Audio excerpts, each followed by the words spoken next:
Welcome to Jewish Boy Calls His Mother. I'm your host, Sadia. This is my mother, Ema. Hey, Ema. Hello, my sweetness. Oh, you're growing a beard. Yeah, I've been doing it for a while now. Yeah, I haven't touched it since Kanye West debacle because when that whole thing happened, I was like very pissed off and I was trying to figure out what to do. And in Chabad, it talks about how a beard is midas harachman. It brings down merciful, kind energy. So I decided just to grow a beard. I find it also softens a man's face. Really? Yeah, gives it like a softer appearance. I guess you don't have like such a strong jawline. Yeah. Did you Hey, did you looks nice. thank you. Thank you. Did you How's always your feel wife? How's your wife like it? not that much. She's not a big fan, to be honest. Doesn't care Oh, for it. Wants it to be shorter and smaller and whatnot, but I don't know. I don't care. I I find not men's beards are nice and soft to cuddle up to. yes. Yes. She'll get used to it. It'll be fine.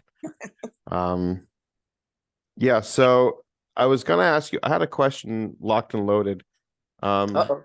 I'm not sure if it's something that we talked about before, but we've kind of pitter-pattered around this, and I just want to ask you, so from like the age of 20 until now, like I feel like a lot of people, especially nowadays, they have this whole thing of like, well, my parents didn't raise me right, and I have to do all this work now to be a better person because I wasn't picked up at the right way as a kid, and now I have some ADHD, double, triple letter disease mentally and all that stuff. And it's just like, I don't know.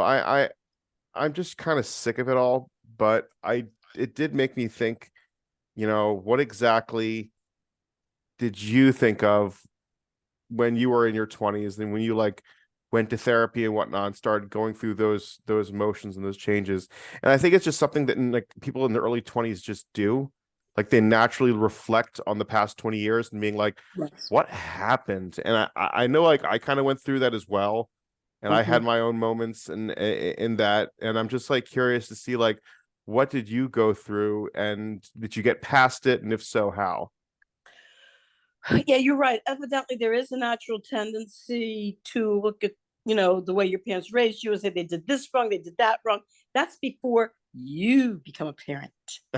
And then after you become a parent, start raising kids. But the difference though, is that my,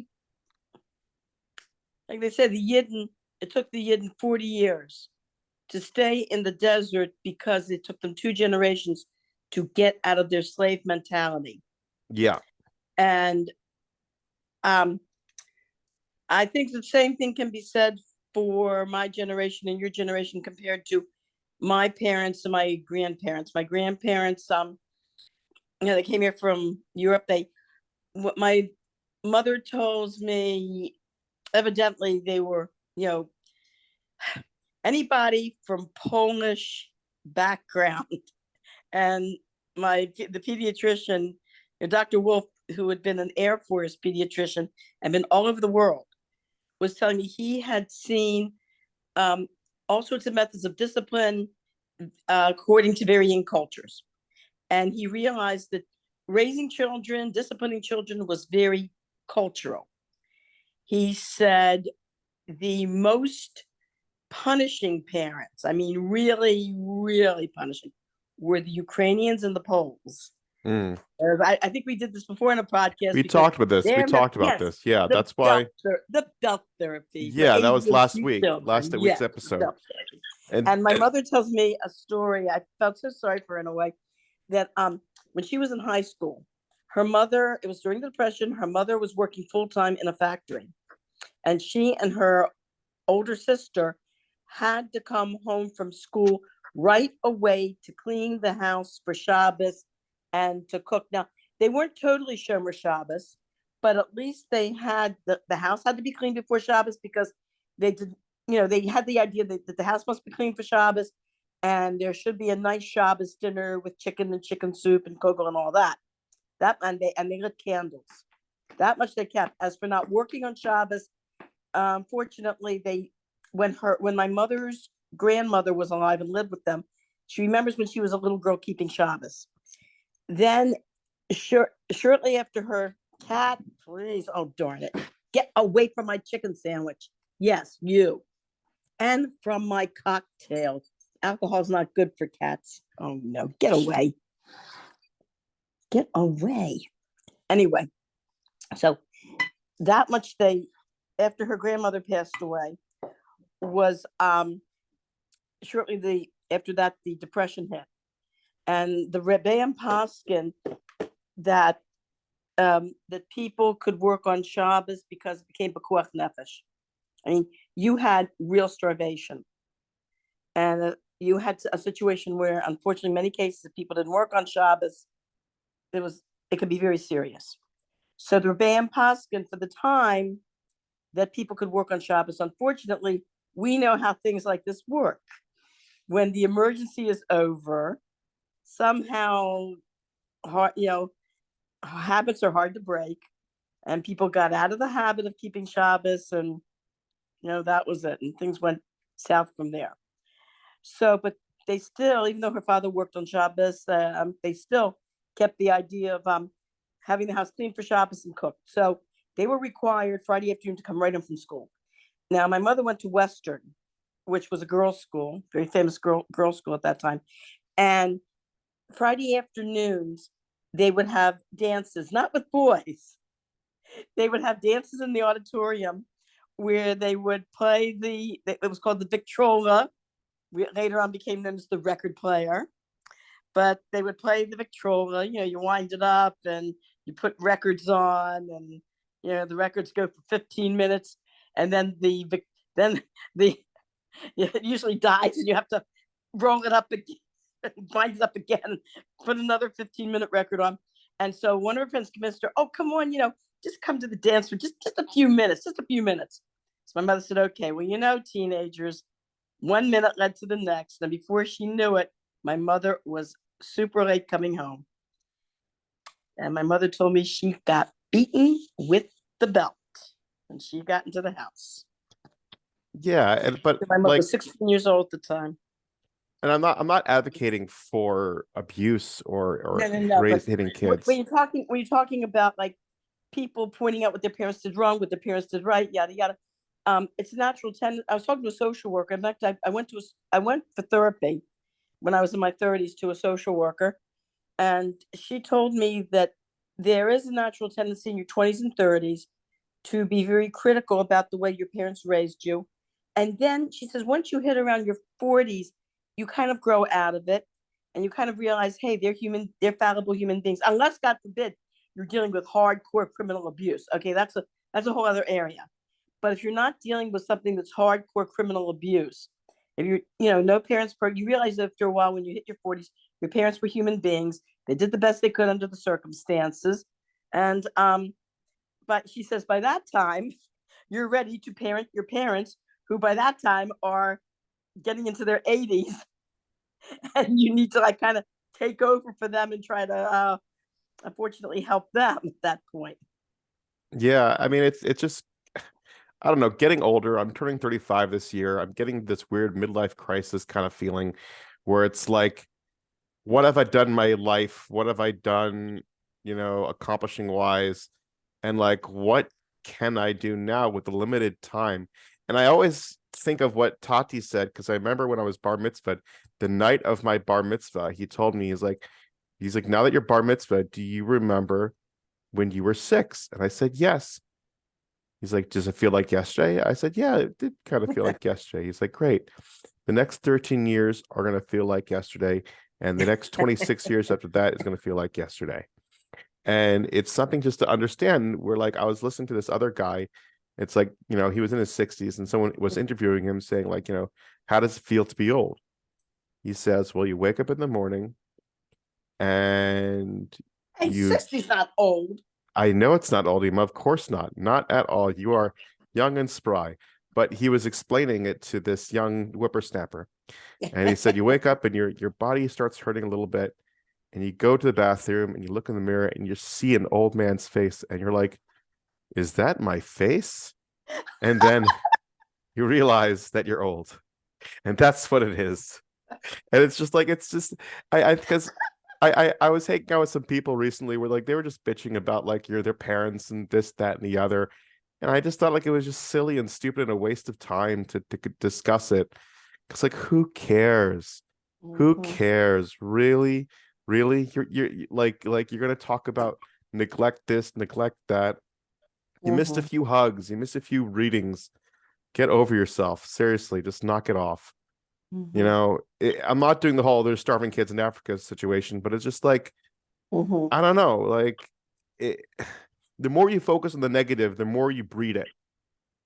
The really more Yeah. you breed it. And I'm not talking Mhm, about, like anything crazy. And I don't want to get into too many specifics of how I was raised, but like I mhm, get it.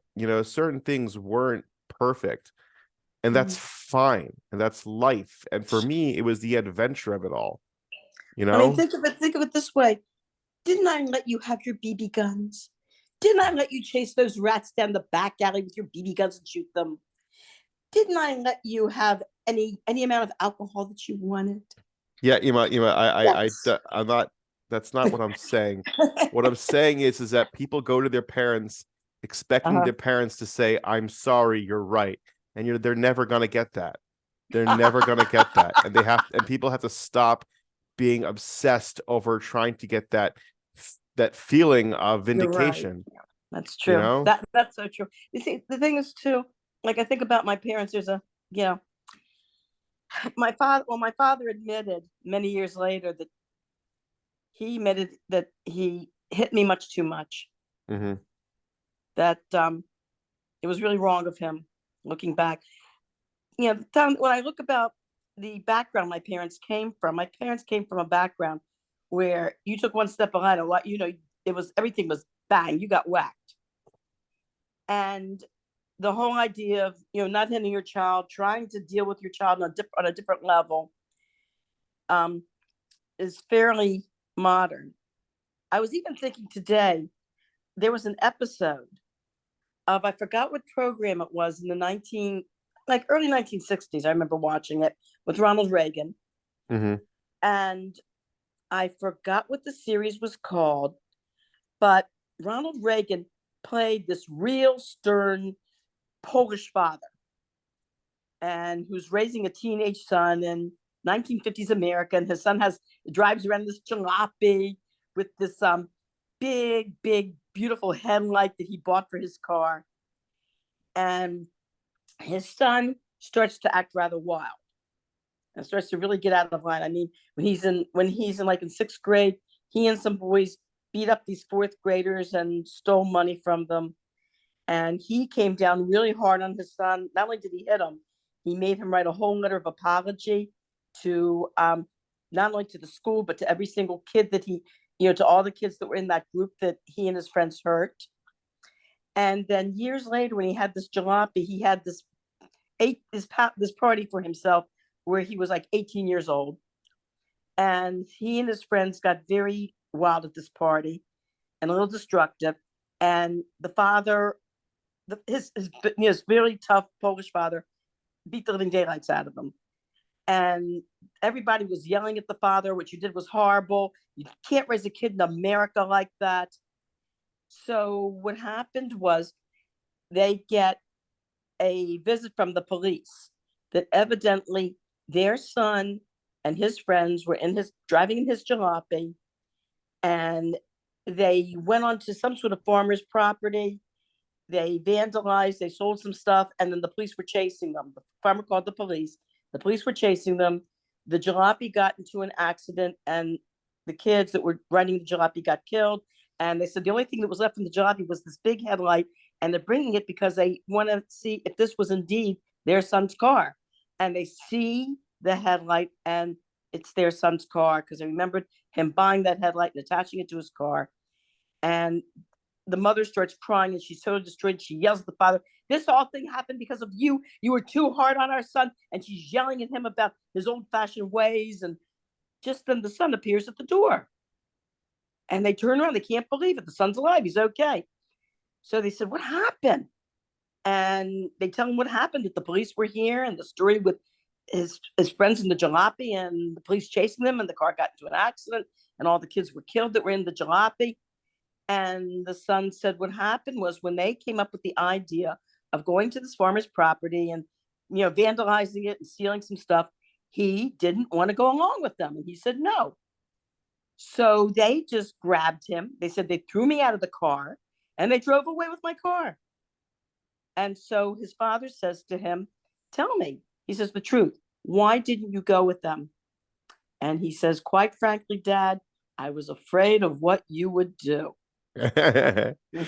It's funny, but like for me, sometimes when I see these movies, the movies specifically portray and they craft a storyline because they have a certain agenda and they will craft the storyline to that agenda.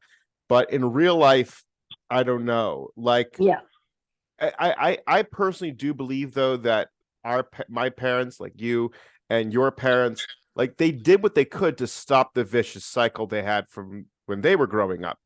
They definitely did their best on that end.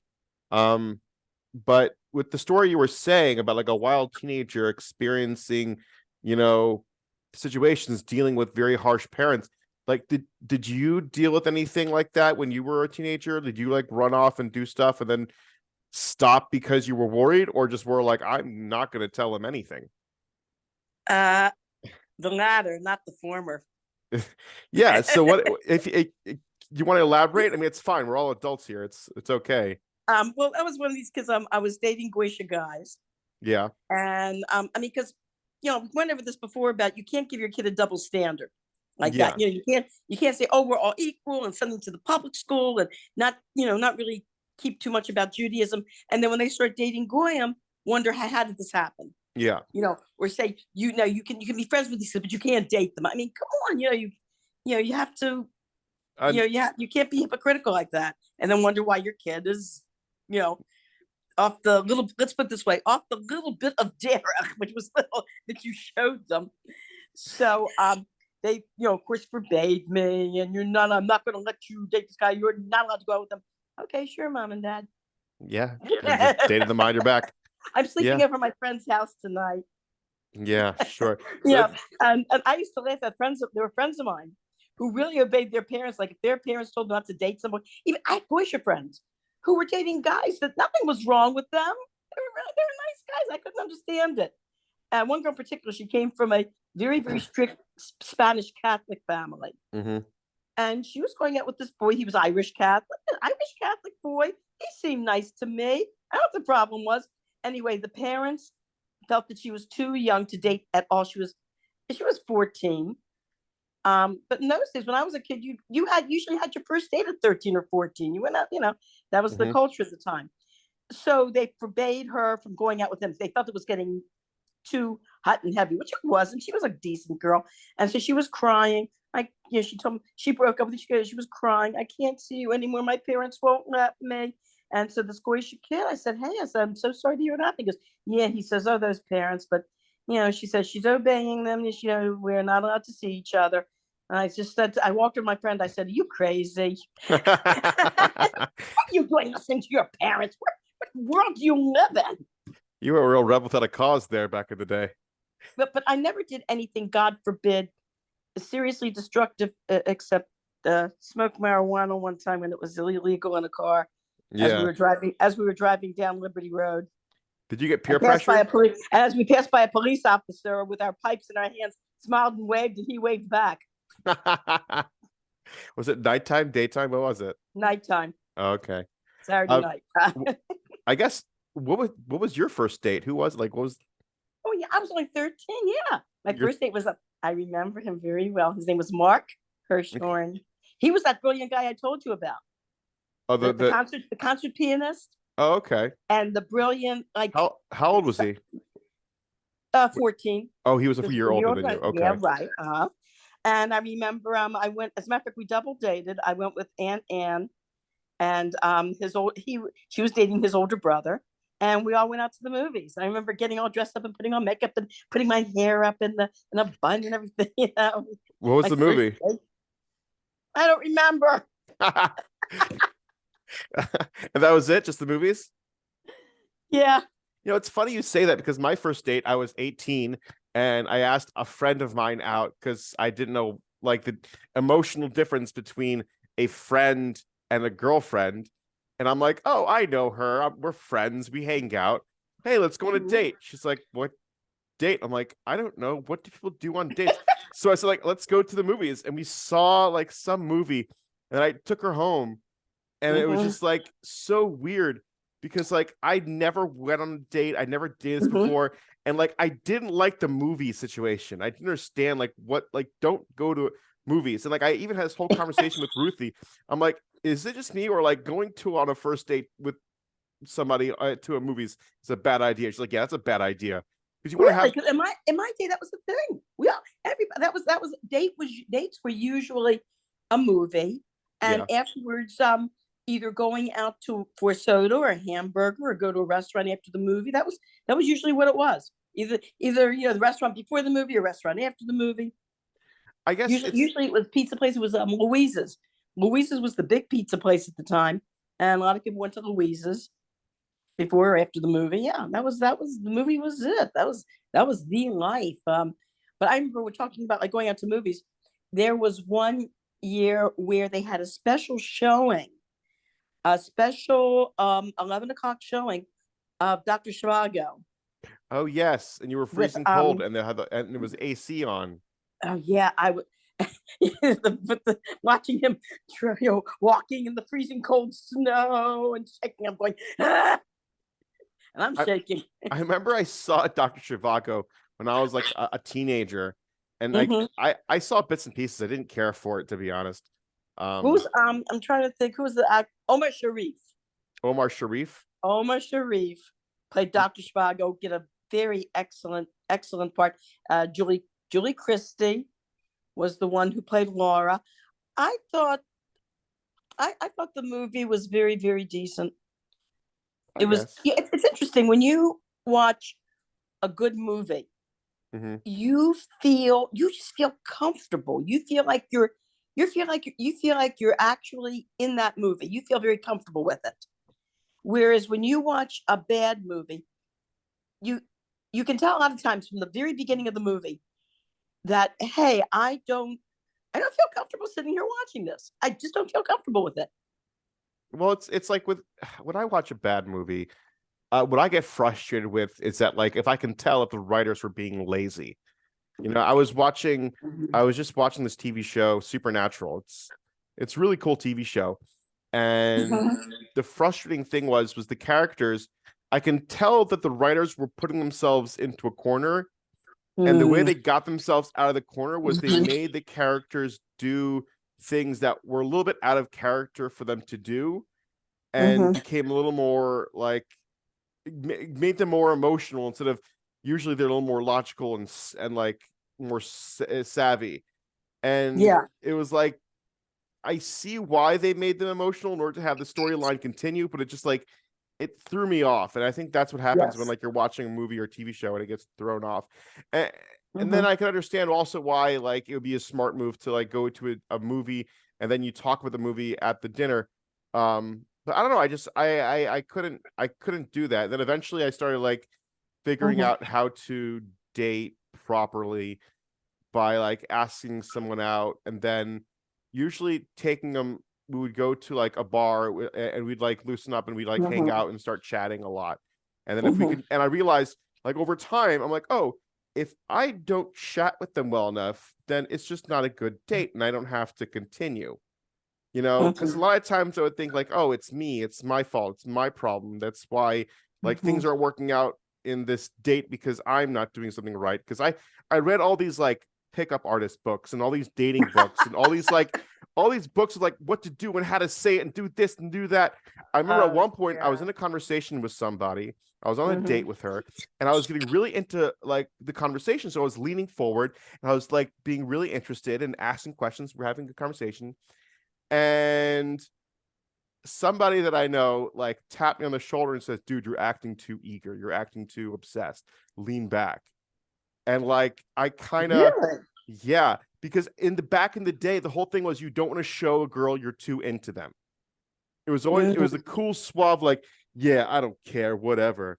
And like it just it was so dumb. so stupid. Like eventually you get to this point where it's like you're just going to be comfortable with yourself and comfortable Right. with who you are, and you won't be so Mhm. insecure, and that just takes time. Um, but like, did you learn anything when you were dating? Like, oh, like what to do, like what to say, or were you nervous the first time? Um, not not really. I mean, because I I had I had met Mark before casually, and I was I'm trying to think. There were a few dates where if I had a real big crush on, if the guy was like really good looking, I had a big crush on him. Yeah, Yeah. Then after dinner, I was saying to myself, "Oh, you really acted stupid." You know, I mean, you were too animated or something. Um, but a lot of times, I was listening to a talk show psychologist one time, and this woman called up, and several women called up with the same problem of going out with a guy, and they thought it was a very successful date. They enjoyed it. They thought he enjoyed their company, and he mentioned something about calling them later, whatever, and then the guy just fell off the face of the earth.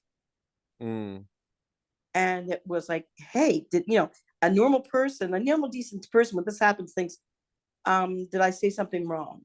Did I yeah, do something wrong? And this psychologist was explaining to them that there's a certain personality type called, that she coined it as, dance away lovers. And these people cannot make a commitment. They're acting. They're actors. They're living yeah, in la la land, you might say. And they'll take a girl out, and they'll come on very strong, and they'll tell them what a great time they had, and they'll show them a real nice time, and they'll give the impression of really being into you and really enjoying your company and wanting to get together again, and all of a sudden, boom, nothing. yeah, And she says, and these people do this. They go from girl to girl to girl, or if it's yeah. a woman, from man to man to man, and they can't make a commitment. They can't. They cannot learn to be themselves, and they cannot learn to be genuine. And they come on, they give a good performance, and then that's it. Curtain closed. Maybe they just like to give the performance. Maybe they like the attention, but they want to hop from relation to relation because that's what they want to do. Like Mhm. I know there's this one guy that I knew who it was like he was constantly serial dating, constantly going on one date with one girl, moving on to another girl, moving on to another girl, moving on to another girl. And like now he's finally committed, and he's in his late 30s, when in his early 20s, like he was just going from one girl to another girl to another girl. And I don't know, because I would say just stick with one person and run with it as far as you can. But like I did that Mhm. and then I got divorced. And then realizing like there's no right or wrong answer. It's just Right. like it sounds silly to say, but like just go with your gut, Yes. go with Yes. your gut. Like if you don't like Mhm. this situation, also if you have too many butterflies, I feel if you have too many butterflies, then that's more like a Mhm. lust, not instead of more of like a an interest.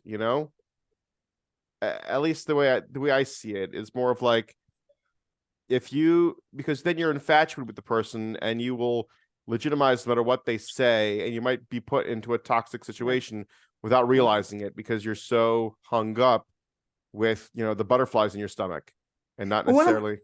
one of my problems I had when I was in Crown Heights Yeah. was that I was accused by some of the chaplains of doing what you described. Like, they one chaplain called me the play girl, you know, and because I was dating all these different guys, like one after the other, and da da da da da da da da da for this month, that for I would date them for a couple months, and then no, and this and the, if they broke up with me or I broke up with them or something. And one of the teachers at Bayes Rifkinfex sat me down. She was a guidance counselor and she was a teacher. She sat me down because she was very concerned about the well, for Crown Heights standards, I'd been in Crown Heights for almost 4 years, and I was 26. Oh So as far wow. as his figures were concerned, I was an old maid. So, so she sat me down and she says, the fact that you have dated more boys in this community than probably anybody else is no compliment.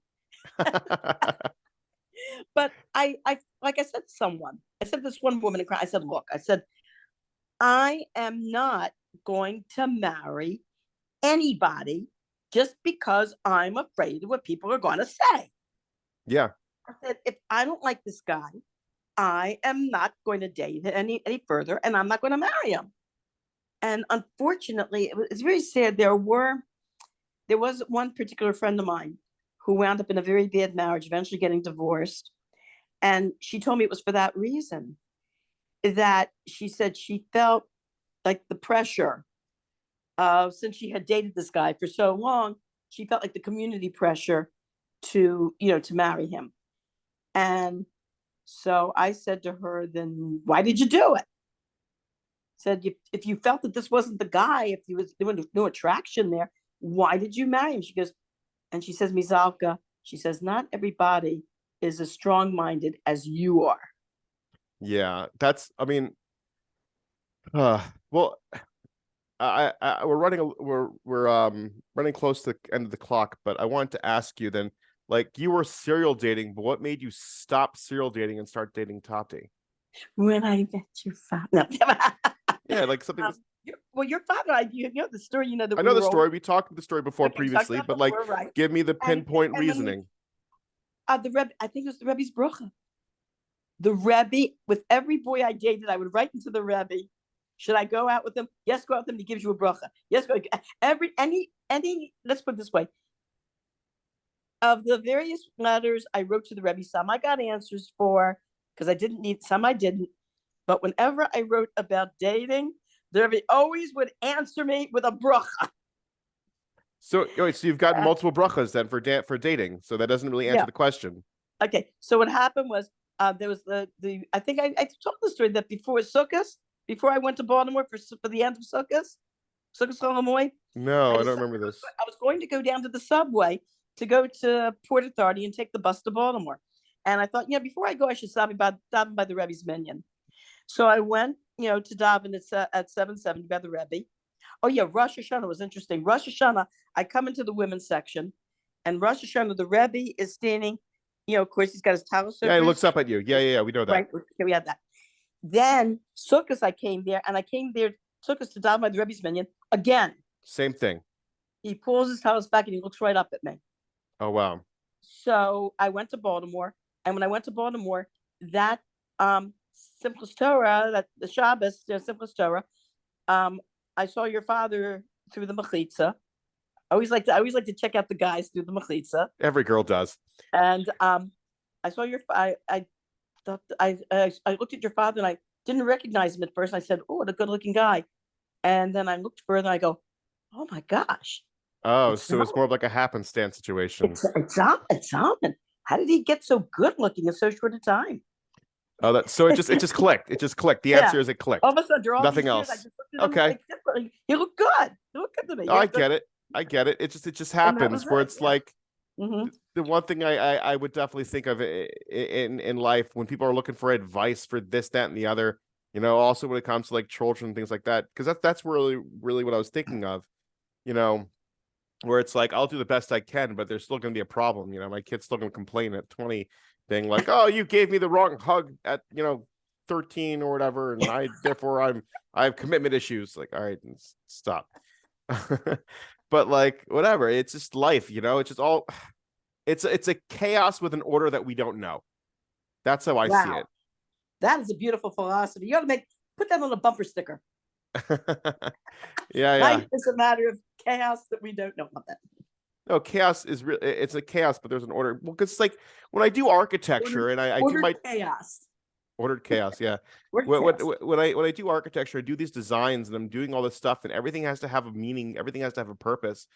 It's like, how do you not understand like the idea that there's a bigger picture here and a bigger reason behind everything? That's what I just find so silly when people get so angry and nihilistic and atheistic and all this like anti stuff, and they're like, you don't understand that as long as you just widen your lens, you can see so much. Oh gosh, isn't that true? Isn't that true? Yeah. It's like my voice teacher one time said to me, "Don't be, not basically you're trying to tell me not to be duped, thinking that critical people are intellectual. They're not. Yeah. Because the intelligent person will be able to see what's right, not what's wrong. Yeah, and I kind of realizing that now as an adult, where it's like the cynical, critical, like overthinkers that I looked up to when I was younger are really Yes. just cynical, obnoxious, depressed people. Yes. Just really depressed, really cynical, no real purpose, and they just be like, nothing matters, man. You understand, man. It's like the chaos, man. These guys are trying to control everything, man. Nothing controls me, man. You're like, oh, shut up. Just shut your mouth, you depressed, sad little boy. Just shut your mouth. But yeah, I guess that's what I'm realizing how everything goes. It's just like the older I'm getting, the more right I'm realizing you guys as parents were. Aww. But like don't pat yourself on the back too much. But no, I feel like it's simple. And I've said this before on the podcast, and I've told it to you. There was this cartoon where you see this little kid, this little baby, and there's this old man, and the old man tells the baby like just 3 dots, and the kid starts thinking of those 3 dots, and then those 3 dots turn to swirls, and then they turn psychedelic, and then as he gets older, these swirls get bigger and more complex and all this stuff, and then as he get older and older and older, he gets more and more complex, and he's getting slowly older, it starts getting more simplistic until it gets slowly more simplistic till eventually you see the man is an old man, and he has the 3 dots, and then he turns to a baby and tells them the 3 dots. Whereas it's like, that's just how it goes. Just life is very simplistic. Focus on family, focus on the people that you love, hold on to it, in my opinion, hold on to, your religion, your religiosity, your practices of your faith, and be a good person. And that's really all there is to it. People want to have this glory of being, I don't know, like internet famous, like who was that artist from the 60s that said everybody's gonna get their 15 minutes of fame? Andy Warhol, wasn't it? Andy Warhol, yes. Andy Warhol said that. And the finest Andy Warhol, the pseudo artist. I liked him. You didn't like him as an artist? I loved Andy Warhol. I thought he had no talent whatsoever. Whoa, really? Why? He took the Campbell soup cans. Yeah, it's called pop art, Ema. Like, there's no talent in that. Nothing matters. There's no talent in that. Just taking a bunch of soup cans and pounding oh my gosh, you're such a you Now, if you want to talk about a real artist, yeah. You heard of Andrew Wyeth? Andrew Wyeth? Yes. No, I'll write that down. Andrew Wyeth. Andrew Wyeth was, I guess, what we call traditional artist. His art was not op art. It was very, very, pictures of people, whatever. But if you stop and you look at his pictures, the detail is unbelievable. He did a series of pictures of a woman who, unfortunately, he had an affair with and fell in love with. Just the worst. Kill him, I tell you. No. You only have a minute left, Ema. It was the woman. She was a Russian cleaning lady named Olga. Yeah, Pramash. Very pretty young woman. And he did a series of pictures of hers. And one of the pictures he did that shows, it just shows it was a portrait. It was a face, her face, and she's dressed in a sweater, and it's just like a simple picture of her sitting there. But if you stop and you look at the picture, he goes into so much detail, nuances. You can actually see the detail of the weave of her sweater. That's really cool. The teeny little threads and the nuances of color within the teeny itsy bitsy little threads. That's to see all that and to reproduce that on a canvas. Oh, wow. That takes talent. Not piling up a bunch of cans. I'm sorry. One of Andy Warhol's models tried to kill him. Makes sense. All right, Ema, I love you. Have a good Shabbos. Love you. Have a great Shabbos. Mwah!